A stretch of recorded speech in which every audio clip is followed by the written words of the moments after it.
Okay, now we're going to go over some parts of the skull. Okay, remember that the skull is part of the axial skeletal system. Alright, we start with the frontal bone. Then you can see the coronal suture. So the frontal bone goes all the way from the front to the coronal suture. Then we have the parietal bone. The parietal bone is separated in by the sagittal suture. Now remember, sutures are immovable joints. Then if we go to the back of the skull, we can see the occipital bone. The occipital bone is marked by the lambdoidal suture. So here you can see lambdoidal suture, and here's the occipital bone. To the side is the temporal bone, and it is marked by the squamosal suture. So temporal bone, squamosal suture. Think you rub your temples when you have a headache, and that's the temporal bone. Okay, let's go around front.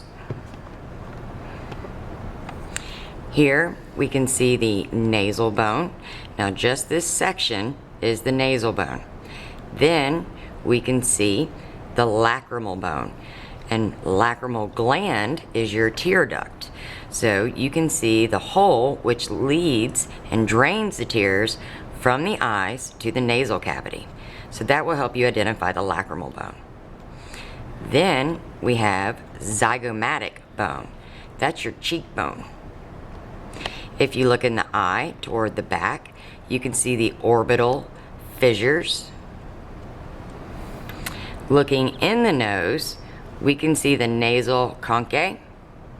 You'll get to hear more about these in AP2. The upper jaw is the maxilla. The bottom jaw is the mandible.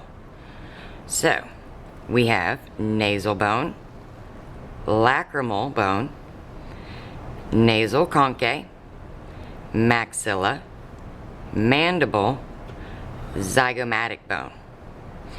Alright, now we're going to look on the side. Alright, there is a small line running vertically. This is our divider line. We are on the zygomatic bone, but it has two landmarks. It has, from the divider line here, back is the zygomatic process. And a process is something that sticks out, and this definitely sticks out. From the little divider line forward is our zygomatic arch. So the whole thing is a zygomatic bone. This is the zygomatic arch, and this is the zygomatic process. Now we can see there is a large hole right here. This is the external auditory meatus. And what does auditory sound like? Hearing. So this is your outer ear hole.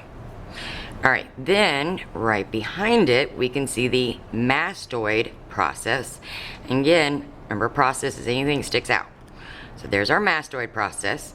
Behind it you can see the styloid process, which looks kind of like a little stylus. Alright, when we move to the mandible, we can see a couple of different structures. Alright, where I'm pointing to is the mandibular condyle. And the mandibular condyle sits in the mandibular fossa. A fossa is a groove. So the condyle sits in the fossa. Then, if we go around to the front of the mandible, we can see there's one small hole here. Then we have another one just like it on this side.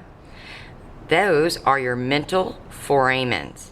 And remember, a foramen is a hole. So you have two of those. Those will be for nerves. Okay, now we're gonna go upside down.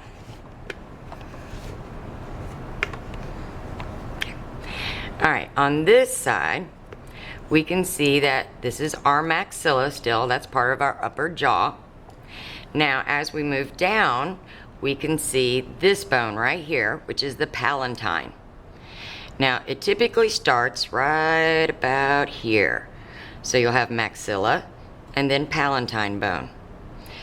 This bone is the vomer, and you can see a little outline of it there, and it comes all the way up.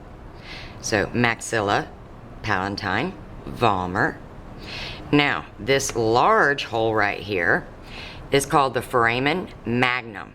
And remember, foramen means hole, magnum means big.